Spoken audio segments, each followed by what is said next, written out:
kwa sababu kila mwanaume, mimi binafsi yani naamini mwanaume sio mtu wa kukaa na kumwamini. Yani anaweza akakuletea kitu wewe ndio ukastaajabu. Kwa hiyo siwezi kukushangaa kwenye uhusiano lako, siwezi kusema hapana uhusiano ni haliwezekani, hapana. Yani ulipo tupo, lakini ilitokea haikuwa nzuri, imepita, tuendelee mbele. That's it.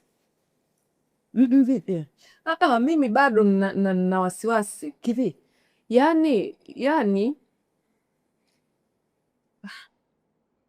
una wasiwasi vipi ya? Kwamba tuna uhakika gani kwamba yuko serious this time? Huyo mwanaume? Sasa Irene, hata wewe bwana wako una uhakika yuko serious? Sizungumzi bwana wangu. Kwa mfano. Yani kwa mfano ukimzungumzia bwana mtu tunamzungumzia bwana, tunamzungumzia na naye. Yani anachokimaanisha kwamba mimi ukinizungumzia, yani huwezi kunifananisha na Kajala. Mimi na shida moja. Mimi ukinikosea mimi nageuka sigeuki.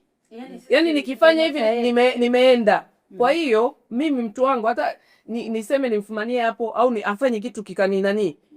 Mimi nishaambia naweza ngamka tu asubuhi simtaki mtu. Kwa sababu mimi sihitaji sababu. Naweza tu nikamka sikutaki. Sio, umenielewa? Mimi nazungumza Kajala moyo wake unaumia sana. Kwamba huyu mtu ameshamuumiza sana.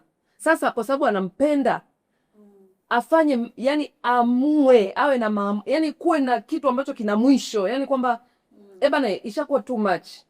Na mimi hapa ndo nimefika. But basi iwe kuna kitu ambacho yani iwe basi hii ndo mwisho. Kwamba kama wafanyie.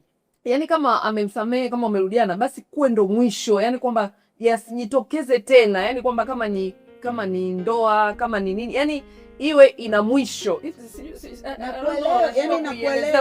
Nakuelewa. Ili asichukulie huyu sasa tena, hii atachukulia no more drama, atachukulia mapenzi yake ataona kama ni weakness yake, kwa sababu mind you age inaenda. Kajala ni mkubwa, of course anahitaji kufanya family sasa hivi. Yule mtoto wake anakuwa sasa hivi ana mtoto, huyu ni bibi.